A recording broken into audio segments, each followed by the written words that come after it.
वनभूलपुरा के 5,500 मकानों में संकट के बादल मंडरा रहे हैं। इसमें काफ़ी अभिलेखी गड़बड़ियां थी और कई अभिलेखी गड़बड़ियां जो भी थी वहाँ मेरे द्वारा सर्वोच्च न्यायालय को पत्राचार के माध्यम से सर्वोच्च न्यायालय में भेजा गया। कई लोग ऐसे अपात्र लोग हैं जो गलत तरीके से व गलत प्रक्रिया अपनाते हुए रेलवे की भूमि में बैठ गए हैं। लखनऊ के पास एक जगह पड़ती है पैतेपुर बाराबंकी, तो गफूर बस्ती जो ढोलक बस्ती है, काफ़ी लोगों के दस्तावेज वहाँ के भी थे।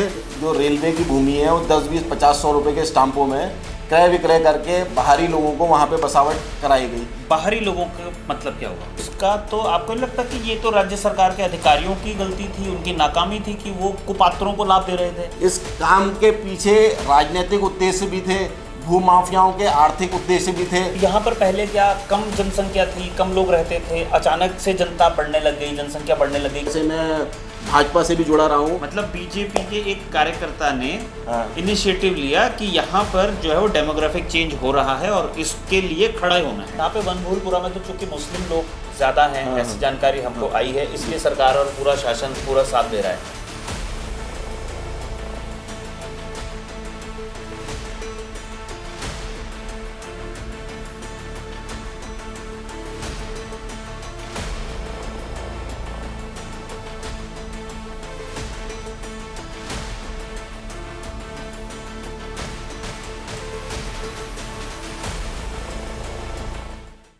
नमस्कार, मैं हूं मनमोहन भट्ट।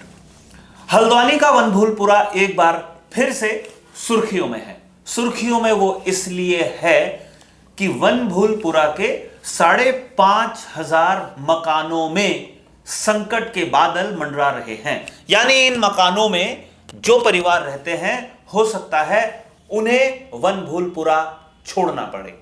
मकानों को हो सकता है ध्वस्त करना पड़े, क्योंकि रेलवे लाइन का विकास किया जाना है।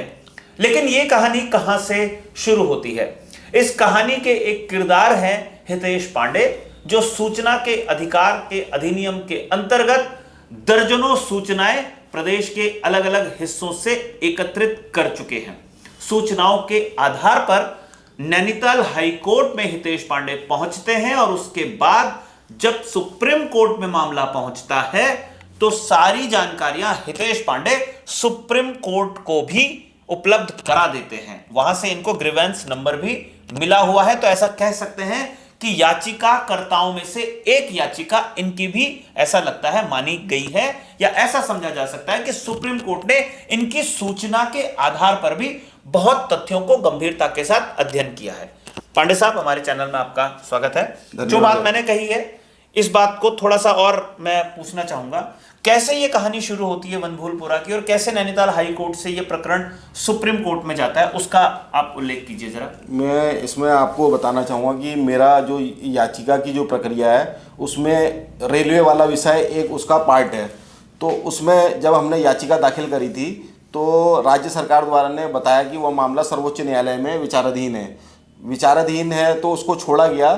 तो इसके जो भी उल्लंघन है, इसमें काफ़ी अभिलेखी गड़बड़ियां थी और कई अभिलेखी गड़बड़ियां जो भी थी वहाँ मेरे द्वारा सर्वोच्च न्यायालय को पत्राचार के माध्यम से सर्वोच्च न्यायालय में भेजा गया, जिसके द्वारा उन्होंने मुझे ग्रीवेंस नंबर उपलब्ध कराया गया। क्योंकि मामला पहले से ही विचाराधीन था। ग्रीवेंस नंबर इन प्रोसेस में तब उपलब्ध कराया जाता है जब उसको संवेदनशील माना जाता है।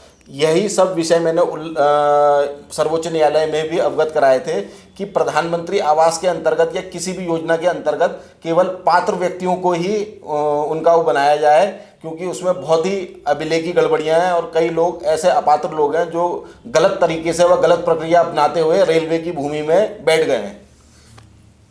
क्यों आपको ऐसा लगा? मतलब आपने कोई प्रकरण देखा था?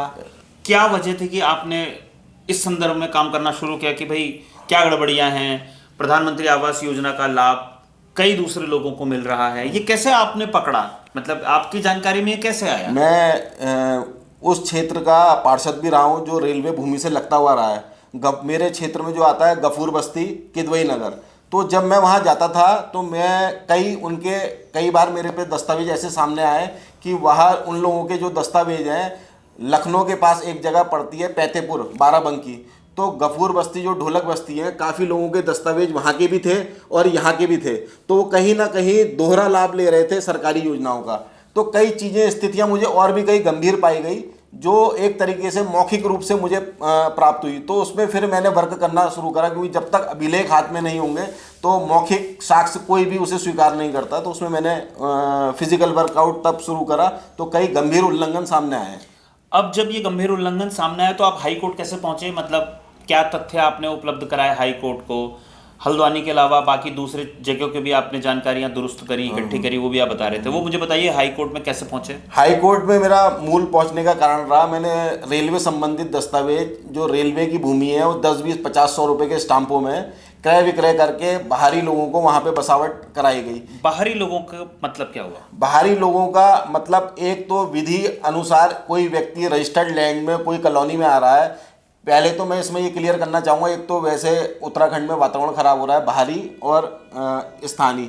भारत का कोई भी व्यक्ति जो वैधानिक रूप से भारतीय है, वो कोई भी कहीं भी ज़मीन खरीद सकता है, परंतु बाहर का व्यक्ति यदि अनुचित तरीके से सरकारी भूमि में बैठता है और उसमें जो संसाधनों का गलत तरीके से लाभ लेता है, तो वह बाहरी ही कहलाएगा। उसने गलत तरीके से एक परिपाटी अपनाई और सरकारी भूमियों में गलत तरीके से बसावट को अंजाम देते तो हुए। इसका तो आपको नहीं लगता कि ये तो राज्य सरकार के अधिकारियों की गलती थी, उनकी नाकामी थी कि वो कुपात्रों को लाभ दे रहे थे?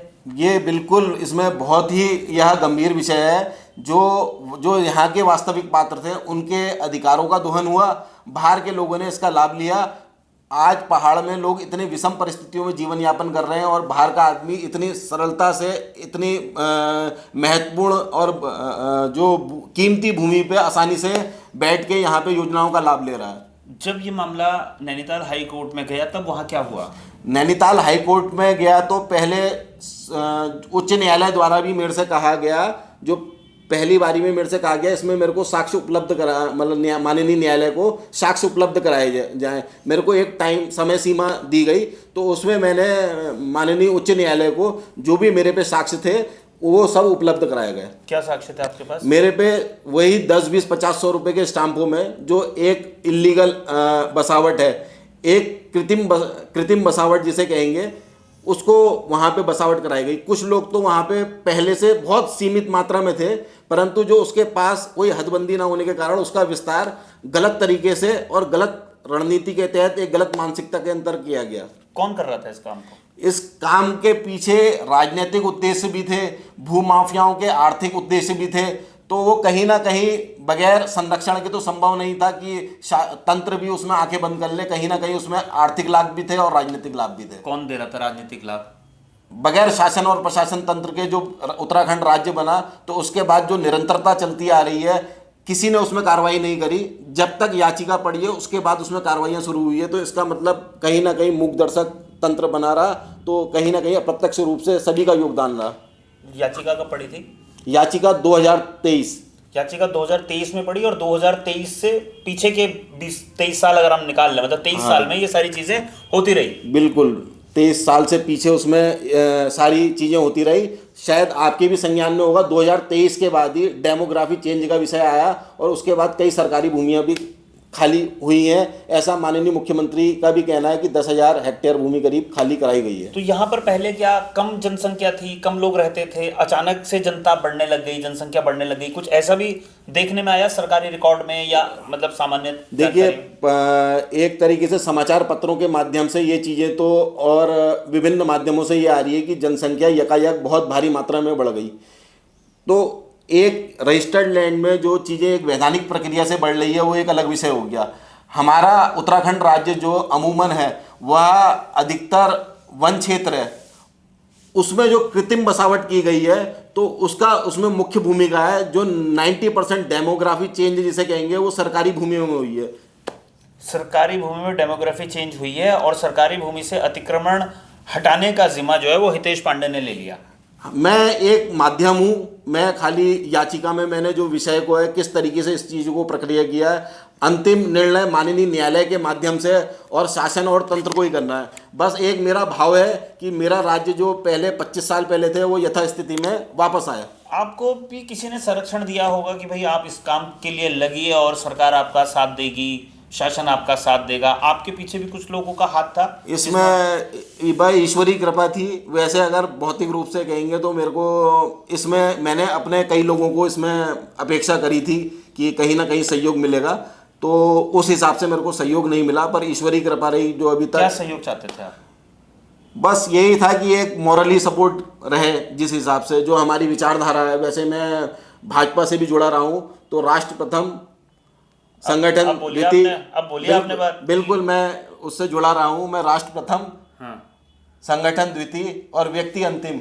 मैं विचारधारा को मानता हूँ, व्यक्ति को नहीं मानता हूँ। मतलब बीजेपी के एक कार्यकर्ता ने हाँ। इनिशिएटिव लिया कि यहाँ पर जो है वो डेमोग्राफिक चेंज हो रहा है और इसके लिए खड़ा होना है। बिल्कुल, सरकार अपनी ही है सब हाँ, जगह। बिल्कुल बिल्कुल बिल्कुल। क्योंकि ऐसा है, देखिए मैं विचारधारा के लिए जुड़ा था, व्यक्ति के लिए नहीं जुड़ा था। कांग्रेस ने नहीं सपोर्ट किया आपका, या बाकी और दूसरे दलों ने, यूकेडी ने, कभी इस तरीके के जो क्षेत्रीय और किसी से तो मेरे को अपेक्षा थी नहीं। जिस विचारधारा से मैं जुड़ा हुआ था तो उस विचारधारा को मैं मानता था, तो इसलिए मुझे उसी से अपेक्षा थी। क्या उन्होंने क्या समर्थन दिया आपको? बीजेपी ने क्या समर्थन दिया? समर्थन तो नहीं, विषय को जो मैंने बताया गया पहले तो 2020 में 2019-20 के आसपास जब चीज़ें मेरे संज्ञान में आई तो मेरे द्वारा निरंतर पत्राचार किया गया।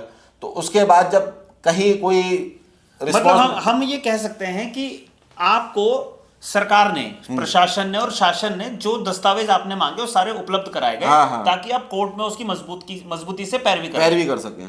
बिल्कुल बिल्कुल। सरकार ने समर्थन दिया, मतलब बिल्कुल। जो सरकार का एजेंडा था उसको आगे बढ़ाने में आपका भी एक योगदान है। बिल्कुल बिल्कुल बिल्कुल, यही मतलब हुआ। बिल्कुल बिल्कुल बिल्कुल। मैं तो देखिए, मेरे को मेन विषय जो है, जो भी उल्लंघन है वो दूर किए जा सके और राज्य को एक जो साफ सुथरा वातावरण है वो वापस आ सके। तो आपने सरकार से कभी ये नहीं पूछा कि भाई आपने यहाँ के लिए तो आपने कोर्ट में चले गए, इनको हटाने के लिए जब आदेश आता है तो आप तुरंत बुलडोजर लेके खड़े हो जाते हो, लेकिन जब देहरादून में बस्तियों को बचाने के लिए आप ही की सरकार ऑर्डिनेंस लेकर आ जाती है, तब ने आपने नहीं पूछा कि वहां पर क्यों बचा लिया गया देहरादून की बस्तियों को या बाकी और दूसरी बस्तियों को? मैंने इसमें होने को तो हमारी सरकार ने मलिन बस्ती को 2027 तक नियमित कर रखा है, तो मैंने ये मलिन बस्ती वाला विषय भी वहाँ दे रखा है। मलिन बस्ती में भी कुछ जो सीमित लोग हैं, जो वास्तविक पात्र हैं, उसे भी अननेचुरल तरीके से बढ़ाया जा रहा है। मैंने कहा मैं विचारधारा का समर्थक हूँ, सरकार का समर्थक उसमें भी नहीं हूँ। जहाँ मेरा राज्य का विषय आएगा तो मैं पहले राज्य के लिए खड़ा हुआ हूँ। जहाँ पे जो चीज़ गलत हो रही है और मेरे राज्य के खिलाफ है तो मैं पहले विचारधारा का समर्थक हूँ। तो यहाँ पे वनभूलपुरा में तो चूंकि मुस्लिम लोग ज्यादा हैं, ऐसी जानकारी हमको आई है, इसलिए सरकार और पूरा शासन पूरा साथ दे रहा है। बहुत सारी जगह तो बहुत और सभी धर्मों के लोग हैं, ज्यादातर हिंदू धर्मों के लोग हैं, तो वहां पर नहीं है आप लोगों का ध्यान कि भाई वहां से भी लोगों को इस तरीके से खदेड़ा जाए जिन्होंने सरकारी जमीन पे, नदियों की जमीन पर कब्जा किया हुआ है? देखिए, कुछ चीज़ें ऐसा है, ये वाला विषय प्रकाश में इसलिए आ रहा है कि यहाँ पे रेलवे की डिमांड थी।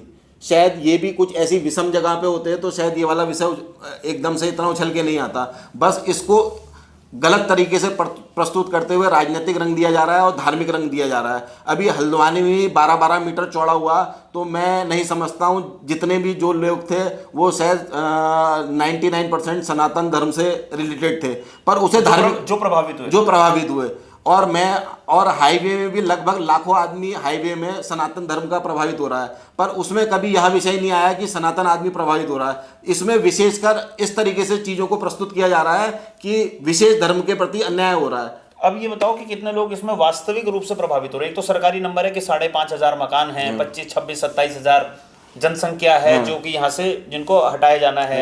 हो सकता है कुछ 2, 4, 500 लोगं को सरकारी मकान भी मिल जाए। वास्तविक नंबर क्या है? वास्तविक नंबर तो देखिए, जो प्रभावित हो रहे हैं वो तो खैर जो आंकड़ा है वह तो वही रहेगा, परंतु जो वास्तव में इसके पात्र हैं और जो कृत्रिम रूप से हुए हैं, इसका आकलन करना अभी जो आगे का सर्वे होगा उसी में स्थिति फिर भी एक अंदाजा आपने बना रखा होगा ना, आपने मोटा मोटा अंदाज किया होगा ना कि भाई सरकारी आंकड़ा 26-27 हजार जनसंख्या प्रभावित हो रही है, लेकिन उससे भी ज्यादा प्रभावित लोग हो सकते हैं, इस तरीके की भी जानकारी है हमारे पास। ना उससे ज्यादा तो नहीं होगी। अब ये तो भ्रामक विषय फैलाए जा रहे हैं, इसके आसपास थोड़ा बहुत 5 से 10% ऊपर नीचे हो सकता है, परंतु इससे ज्यादा नहीं होगा क्योंकि वो सर्वे हो चुका है। हाँ, और इसमें भी एक विषय में थोड़ा सा, क्योंकि सेंसिटिव विषय है, एक चीज और प्रकाश में डालना चाहूंगा, क्योंकि इसमें भी शुरू से 15 से 20 वर्ष से राजनीति चलती रही है।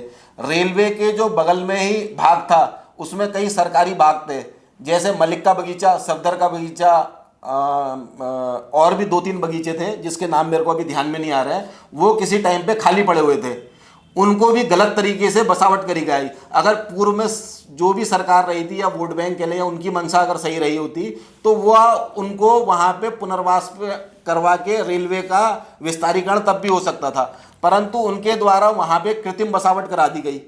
पुनर्वास की नीति पूर्व में भी अगर वो कह रहे हैं कि हमारी मंशा क्लियर थी, अगर कोई दूसरी पार्टी, तो उनकी भी कभी क्लियर नहीं रही थी, उन्होंने सिर्फ एक वोट बैंक के लिए इस्तेमाल करा। और उस बगीचों में बाहर के जो कृत्रिम आबादी जो बाहर के लोगों को बसाया गया और उसमें अपने वोट के लिए वोट बैंक कांग्रेस ने बाहर के लोगों को बसाया गया। ये कह रहे हैं बिल्कुल बिल्कुल बीजेपी का ये स्टैंड है। हाँ। चलिए, तो बाहर के लोगों को हल्द्वानी में बसाया गया और अब मामला सुप्रीम कोर्ट तक पहुंचा। सुप्रीम कोर्ट के आदेश के बाद अब हंगामा थोड़ा ज्यादा हो गया है, क्योंकि लगभग 27,000 की जनसंख्या सीधा प्रभावित हो रही है। राजनीति इस पर आगे भी होती रहेगी, क्या क्या होगी इस पर हमारी नजर हमेशा बनी रहेगी। अभी के लिए साथियों इतना ही, अगली किसी विशेष रिपोर्ट में आपके सामने हम फिर से हाजिर होंगे, तब तक हमें इजाजत दीजिए। नमस्कार।